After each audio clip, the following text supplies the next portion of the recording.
নূপুরের দাম 1000 টাকা হলেও তার স্থান পায়ে, টিপের দাম 1 টাকা হলেও তার স্থান কপালে। ইতিহাস সাক্ষী আছে, লবণে কখনো পোকা ধরেনি, কিন্তু মিষ্টিতে তো প্রতিদিনই ধরে, এমনকি পিঁপড়াও ছাড়ে না। মোমবাতি জ্বালিয়ে মৃত মানুষকে স্মরণ করা হয়, আর মোমবাতি নিভিয়ে জন্মদিন পালন করা হয়। মানুষ সোজা পথে চলতেই চায় না, আর বাঁকা পথে সবারই আগ্রহ বেশি। সেজন্যই তো মদ বিক্রেতাকে কারো কাছে যেতে হয় না, আর দুধ বিক্রেতাকে বাজারে যেতে হয়।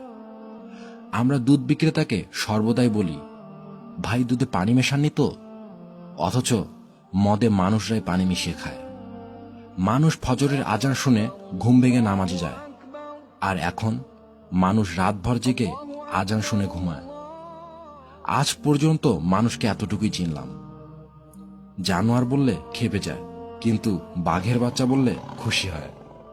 অথচ দুটোই পশুর বাচ্চা। সত্যিই মানুষ বড় আজব। আল্লাহ আমাদের সঠিকটা বোঝার এবং মানার তৌফিক দান করুন। আমিন।